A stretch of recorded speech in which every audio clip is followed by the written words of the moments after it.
Are you ready for an unfair advantage? It's time to stop guessing and start dominating your fantasy league. This is the Deep Roto 2025 season preview. We've harnessed the world's most powerful AI to bring you exclusive insights and data-driven strategies you won't find anywhere else. Your championship fantasy football season starts here. Now, here are your hosts, Chip, Nancy, and Doc. This is where we take, a whole stack of the latest articles, research, expert takes, and really boil it all down for you. We're aiming for the most crucial, fascinating, and actionable insights. And it's all tailored specifically for your 2025 fantasy draft strategy. Today, we are plunging headfirst into fantasy football draft prep for this season. It's looking pretty unpredictable, actually. Exactly. And our mission today really is to arm you with everything you need, especially when it comes to wide receivers. We've pulled stuff from a recent YouTube breakdown on receivers and a big fantasy football preview article. So yeah, we're going to make sure you're well informed, really focusing on some surprising facts, advanced metrics, and all the things that make this position so interesting for the draft this year.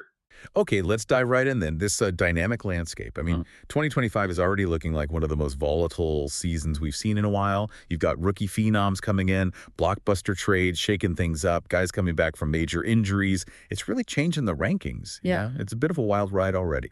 It really is. And, when you look at the consensus top guy, you still got Patrick Mahomes there at QB. He's number one, sure, but maybe facing more competition than ever for that spot because CJ Stroud in Houston, after that explosive 2024, they're saying he's got rocket fuel in his arm, and now he's got two new weapons, too. He could genuinely push Mahomes for that top spot. It's a real shift. And what about running back? Bijan Robinson, he's actually dethroned Christian McCaffrey as the RB1 in a lot of rankings. Had, 1,800 scrimmage yards last year. Incredible. McCaffrey's obviously still elite, no question. And then receivers, Tyreek Hill's being called a cheat code, especially in PPR, and Justin Jefferson back healthy for the Vikings. The advice is just smash that draft button if you get a shot at him. So yeah, you can see why it feels so fluid. Definitely. And this unpredictability, it's leading to some pretty big strategic shifts. We're seeing folks say the zero RB strategy, well, it's kind of dying, where you punt on running backs early to load up elsewhere. With the elite running backs being so scarce now, that's just getting super risky. It pushes their value even higher. Yeah. Oh, when you absolutely want to protect those guys, if you draft them early, handcuffing your stars is crucial. Like if you get McCaffrey, you better grab Elijah Mitchell too. One injury can just torpedo your season, right? Now, you mentioned something really interesting earlier about wide receiver depth, specifically rounds 3 through 5. You said that we're projected to be the deepest we've seen since, 2014. How much does that change things? How should you approach your draft board knowing that?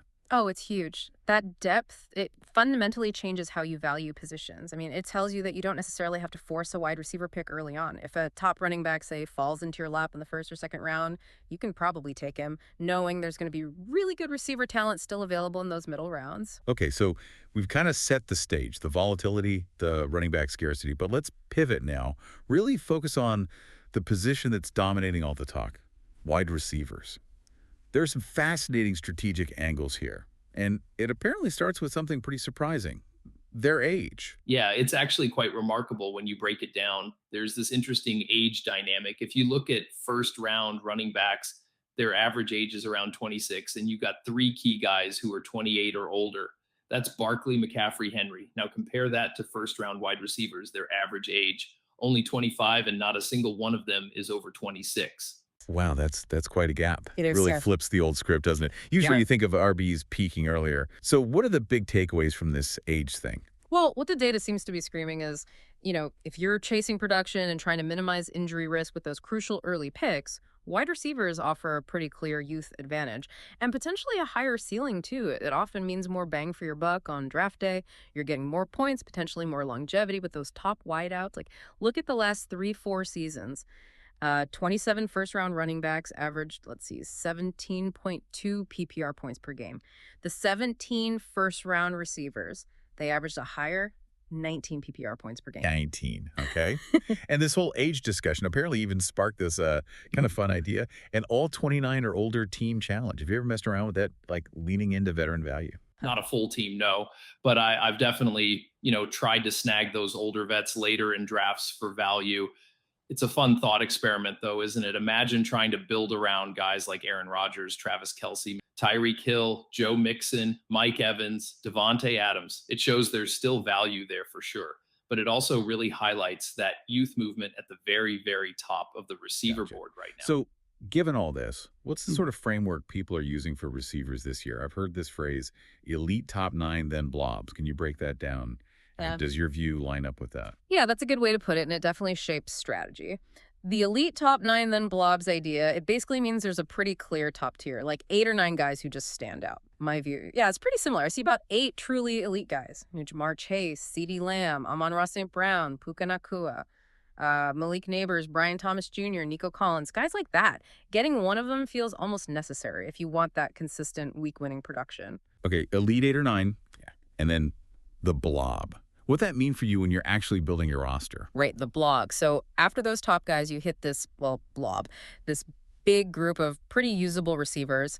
It seems to start around pick 17, maybe, and it stretches pretty deep, like down to pick 38, maybe even a bit further. We're talking maybe 40 guys who could be decent starters in a typical 2-receiver league. That depth is what really frees you up. You can go grab that running back early because you can find solid WR value later on. And this depth, it really lends itself to what some people call the hero wide receiver approach. Hero wide receiver. Yeah. Okay, unpack that one for us. Sure. So the idea is you invest one of your very early picks, maybe first or second round, on one of those truly elite hero wideouts. Lock in those guaranteed points. And then you leverage that mid-round depth we talked about. You fill out your other receiver spots later, grabbing guys from that blob. It lets you maybe address running back or tight end in rounds 3, 4, 5, knowing you already have your WR1 anchor locked down. Then you just scoop up those high upside guys from the blob later. Okay, let's put this into practice maybe. Quick case study. Drake London. He seems like a guy who could fit into this deep receiver landscape discussion. He finished as the WR14 per game in full PPR last year. And just a reminder, PPR means points per reception, adds value to guys who catch a lot of passes. So WR14 is pretty good. But you mentioned the deeper metrics tell a bit of a different story. Like the Falcons had tons of passing yards, 7th most actually, over 4,200 yards. But only 21 passing TDs. That seems off. Yeah, that efficiency gap is definitely something to note, and context is key here too, right? Kirk Cousins got hurt, that shoulder injury around week 9. London played maybe 3 or 4 games after that happened, which surely impacted his numbers down the stretch. Plus, you got to remember 2 of the guys ranked just ahead of him last year were 32 years old. Evans and Adams, another guy, was on the PP list. So yeah, it suggests there's a real path for London to climb the rankings if things break right, especially if he gets consistent, healthy QB play this year. Makes sense. Okay, let's dig into another interesting comparison that pops up. Nico Collins versus A.J. Brown. This one seems all about efficiency versus opportunity, maybe. For Collins, the argument is really strong on efficiency. His yards per route run and yards per target were elite last year, like up there with Puka Nacua. Yeah. And just quickly, yards per route run shows how good a receiver is every time he runs a route, even if he doesn't get the ball. It's a great indicator of talent, separation. Collins also had, a 29% target share early last season before he got hurt. And the Texans threw the ball a lot, 570 pass attempts versus Philly's 448. That's a massive difference in volume. That volume difference is absolutely critical because for A.J. Brown, look, the talent is undeniable, right? But the Eagles offense is just so run heavy. They were 21st, 23rd, even 32nd in pass attempts the last few years. That absolutely caps his ceiling. He finished as WR13 per game last year, and a lot of that is just down to fewer chances. Right. So even though Nico has that injury history, never played a full season, which is a real concern, the sheer opportunity, the volume in that Houston offense, it almost feels like it trumps Brown's consistency in a run-first system. Is volume kind of the new king here? Like, the takeaway is don't just look at last year's finish, dig into the opportunity. I think that's exactly right. Collins has the volume potential and the efficiency metrics screaming breakout. Even with the injury flag, Brown's super talented, obviously, but his team's philosophy might just hold him back from reaching that truly elite tier again. Okay, switching gears slightly, let's talk value. Sleepers, breakouts, steals. Always fun topics. What are some sleepers catching your eye from the sources? Yeah, a couple interesting names. Emeka Ibuka, the rookie. His ADP, average draft position, is way down in round 10. There's a thought he could start hot, especially if Chris Godwin's ankle is still bothering him and Mike Evans isn't getting any younger. Creates an opening, right? But there's definitely risk too. Could be a slow start, maybe a JSN-like rookie year where he doesn't make a huge impact immediately. Another late-round guy is DeMarco Douglas for the Patriots. Opportunity there in Josh McDaniels' offense. Maybe he becomes a go-to guy for Drake May late in drafts. Okay, sleepers noted. What about breakouts? Guys predicted to really pop this year. Well, Jamar Chase is getting buzzed for a potentially big season, maybe even a triple crown winner type of year to Tyjae McMillan, the rookie receiver for the Panthers. I'm hearing some really strong camp reports. Seems like there's a big opportunity for him, could push for like a top 20-ish season. They drafted him to play a big role right away.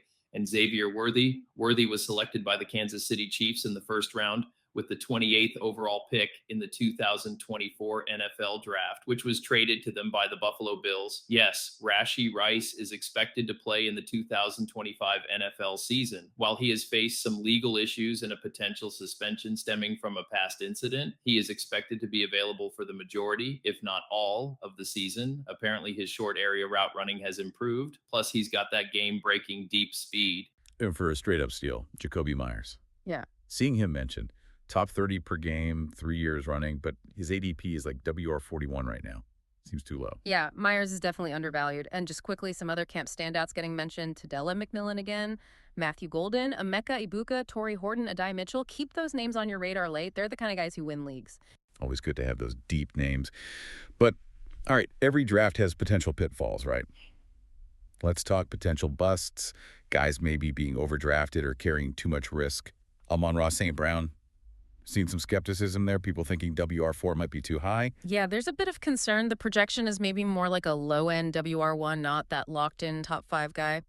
Worries about the Lions' offense maybe taking a step back, scoring maybe 10 fewer TDs. Plus, they lost their center, Frank Ragnow, and their OC Ben Johnson left, and maybe some touchdown regression is due for St. Brown himself. Just things to consider at that high price. Okay, what about Terry McLaurin? McLaren? Yeah, the hold and holdout stuff is always a worry. Plus, he had a bit of a touchdown spike last year that didn't quite match his other metrics. And the fact he hasn't been practicing consistently is a red flag. Garrett Wilson, too, worries there about just the total pass volume and accuracy in that offense, especially if Justin Fields ends up starting. He's projected for the second fewest pass attempts in the league. That really limits Wilson's upside. Running backs. Yeah. Saquon Barkley. First round risk. Something so, yeah. The crowded backfield argument with Jalen Hurts possibly vulturing goal line TDs, plus Barkley's injury history. It just makes him feel too risky for some in the first round. Davante Adams, you've got the rookie QB factor, uncertain targets. He's 32 now. Maybe lost a step. It's a risk. Aaron Jones. He's 30, seems like a hard pass after round 4 for many. And Kyle Pitts, still kind of labeled fool's gold until the Falcons actually prove they'll throw to the tight end consistently. Right, and Marvin Harrison Jr. Sounds like there's a debate there, round 4, breakout or bust. Exactly. Big debate concerns about the Cardinals' overall offensive plan. Maybe Kyler Murray can have a bounce back year. The Arizona Cardinals drafted a tight end in the 2024 NFL draft, selecting Tip Riemann, and they don't really have a high volume tight end to draw coverage away. So his rookie year might be a bit more challenging than people expect, especially at that round 3 price tag. Okay, so that's a lot on player specifics. Let's zoom out a bit, thinking beyond draft day. In-season management is huge. How does league format, like PPR versus non-PPR, change how you approach receivers? Oh, it changes quite a bit. In full PPR, where every catch is a full point, you could seriously argue for 8 wide receivers going in the first round. It just pushes those elite guys way up because receptions are king. And the opposite for non-PPR then. Exactly. In half PPR and especially non-PPR receivers get pushed down the board, it becomes much more running back heavy. Early on that receiver blob we talked about, it gets even denser, kind of merges together more because individual receptions aren't worth as much. Touchdowns become way, way more valuable. So that benefits guys like, say, DK Metcalf, Cortland Sutton, Mike Evans, Jordan Addison, guys who find the end zone maybe more often relative to their total catches. Like Puku, people talk about his touchdown problem in PPR because he didn't score much despite all the catches. That hurts him less in non-PPR, whereas A.J. Brown, even with fewer targets, isn't penalized as much because his big plays and TDs still count heavily. That is probably a good strategy going into this year. That makes sense. Defenses, too. It seems like they're maybe more important than ever. Yeah, absolutely. With offenses being so pass happy now, it leads to more sacks, more turnovers, opportunities for big defensive scores. Defenses can genuinely win you weeks now, so targeting strong units like the Jets or the Browns, maybe with those good defensive lines, that's a smart play. And we mentioned it before, but it's worth saying again. Handcuff your star running backs. The McCaffrey-Mitchell example is perfect. Protect your investment. Definitely. And some other quick fire advice we saw. Draft a top kicker like Tucker seriously. They win close matchups and people often overlook them. Try to avoid putting Thursday night players in your flex spot if you can help. It keeps your options open for Sunday in case of late news. And think about trading maybe some of your depth for a star player after week 2 or 3 and watch those rookies. There is always one that explodes early in the season. Once you see how things are shaking out, consolidating talent can be a league-winning move. Good tips and that pre-draft homework. Yeah. It really pays off, doesn't it? Digging into those training camp reports. Oh, massively. Finding that backup running back who suddenly gets thrust into a starting role, or the WR3 who carves out a niche, those are the hidden gems. That's how you find league winners that nobody else saw coming. And finally, just got to stay on top of injuries, right? Crucial. You mentioned a few key ones to monitor. Yeah. Keep an eye on Chris Godwin's ankle, Khalil Shakir's high ankle sprain, Malik Nabers has a toe issue, Cam Scattaboo a hamstring, Tyreek Hill had something undisclosed, Rashee Rice's groin, also Maris Brown's ankle, Mason Taylor's high ankle sprain. Just got to track these things right up until draft day and honestly all season long. Absolutely critical. Okay, let's try and wrap this deep dive up. Sounds good. So to recap, I think the big takeaways are the incredible depth and value at wide receiver this year, especially that big blob starting around pick 17 or so. That depth gives you real strategic flexibility, makes things like the hero wide receiver approach pretty viable, especially in leagues where you start 2 receivers. We flagged some specific concerns like Detroit St. Brown maybe being a bit overvalued at wide receiver 4, and highlighted the really exciting potential in those round of 5, round 6 type receivers who could seriously outperform where you draft them. Yeah, lots to think about. So here's something to chew on as you finalize your own draft boards. In this draft landscape, where youth and those advanced metrics are really reshaping how we value players, what single factor are you going to prioritize the most when you make those crucial wide receiver decisions this season? Is it going to be that undeniable raw talent, or is it the strategic advantage you get from offensive scheme and the players surrounding them? Thanks, everyone, for joining us on the first of many podcasts this 2025 football season. Don't forget to subscribe and tell your friends about the Deep Roto AI-powered fantasy football podcast. We'll see you next time.